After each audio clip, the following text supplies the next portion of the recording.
Y regresamos nuevamente con la voz de esta docente que nos sigue contando su historia. Yo te paso de tu vida personal o de tu historia a la educación que vos impartías, porque vos dabas clase muchos años en distintas escuelas, pero bueno, estuviste más años en otras. ¿Cómo era esa educación? ¿Cambió bastante a lo que vos viviste? Bueno, yo primero me formé como profesor en educación primaria, posteriormente como profesor en educación de adultos y soy agente de alfabetización. Pasé por muchas instancias, por muchas modalidades, por muchos niveles, de los cuales de todos tengo un grato recuerdo. Yo arranqué mi trayectoria docente en el año 81.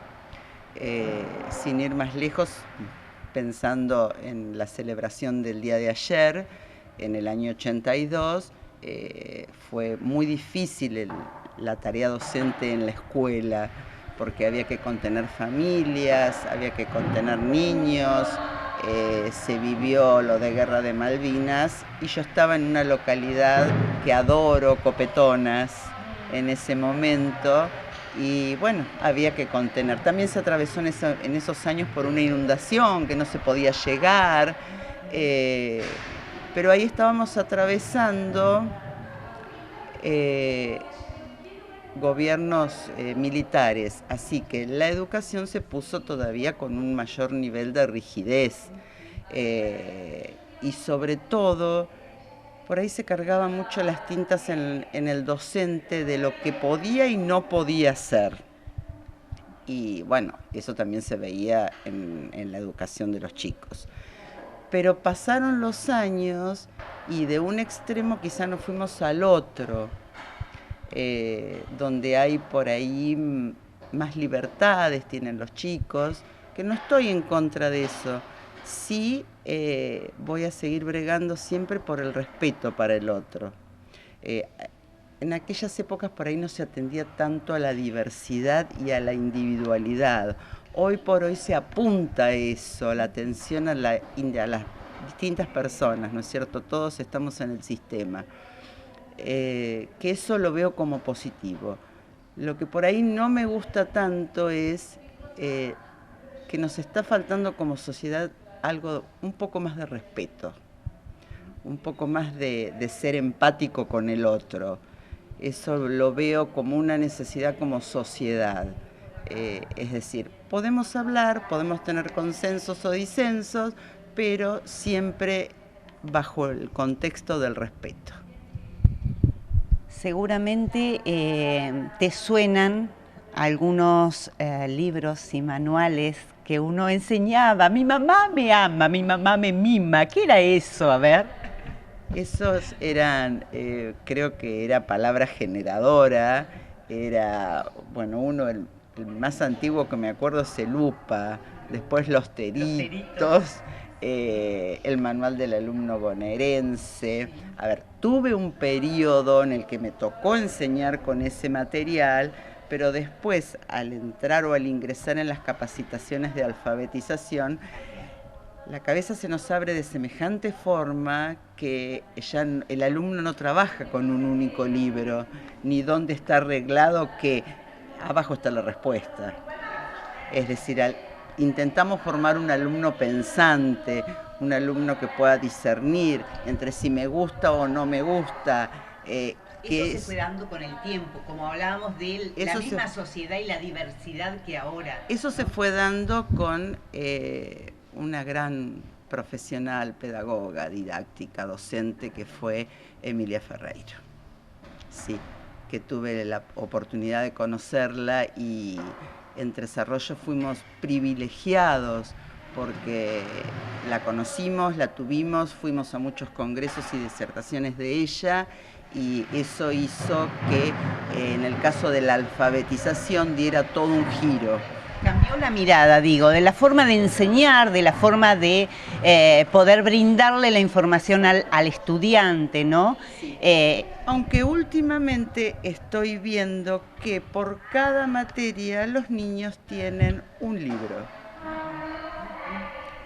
Que a mí me sorprende eso, porque en la oferta de la diversidad, en la diversidad que uno puede ofrecerles desde distintos tipos de materiales a los chicos, es donde el chico va a poder construir un pensamiento mucho más amplio. Que no, la carpetilla de matemática, la carpetilla de lengua. ¿No? Claro.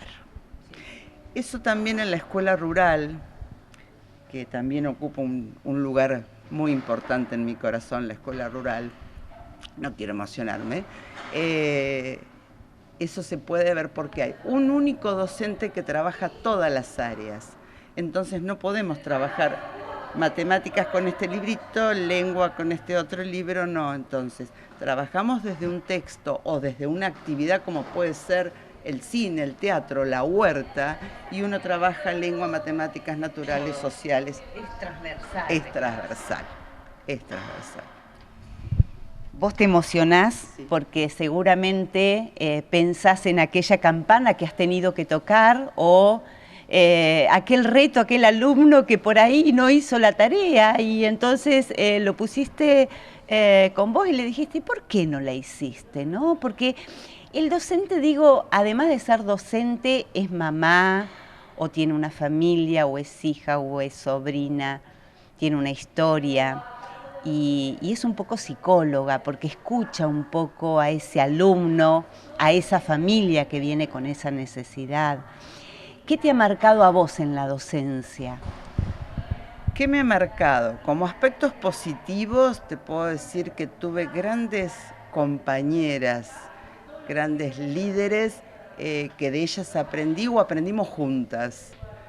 Algunas están, otras no están en este terreno. Decirte algo, creo que jamás puse un chico abajo de la campana. Porque se estilaba también, a ver. Sí. La historia era, desde el rol directivo, por ejemplo, llevarlo a las... No teníamos casi dirección en la escuela rural, era un rinconcito en el aula. Entonces, fulanito, ¿por qué? ¿Cómo estás? ¿Qué te pasó? A ver, vamos a verlo desde otra óptica.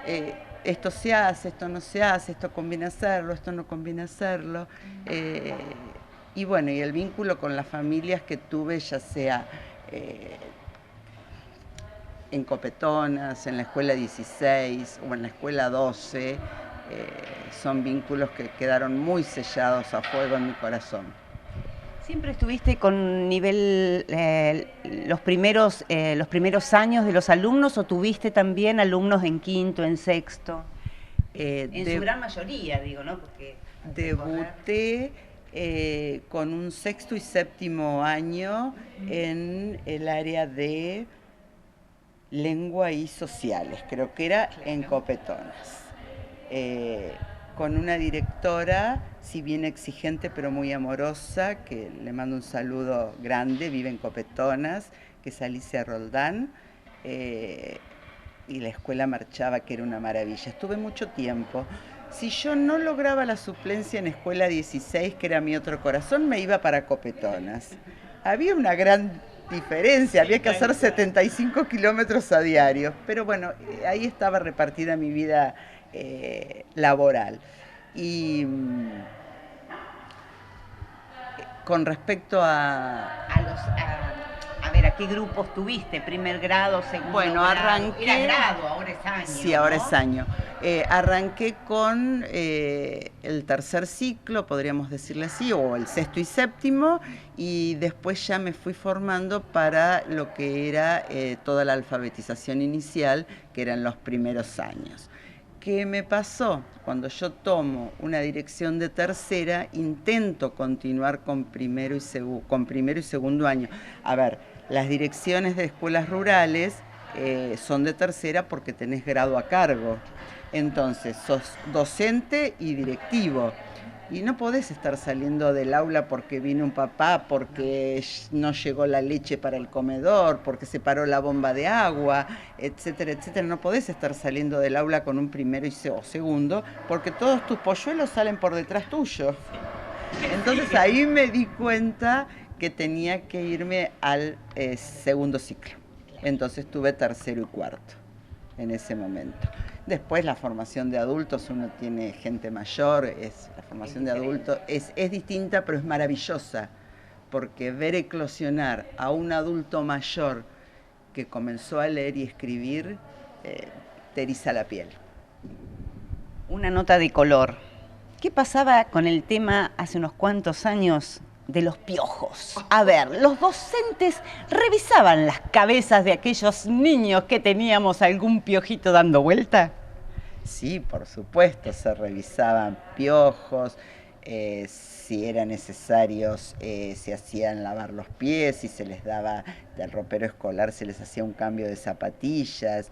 Eso hoy por hoy no se hace, no se toca al niño, no se toca. A ver, una anécdota de hace muy poquito tiempo, creo que hará, no sé, 2 meses en el maternal, una nena, una criatura de 2 años y medio que iba al maternal, la preceptora o la docente llamó a la familia para que vinieran a cambiarla porque se había ensuciado. Y en la época nuestra, si se ensuciaba había que cambiarlo. Y eran chicos de primer grado. En el segmento de qué se trata tenemos un cuadernillo llamado Simulcop. ¿De qué se trata? Lo vemos en el próximo bloque.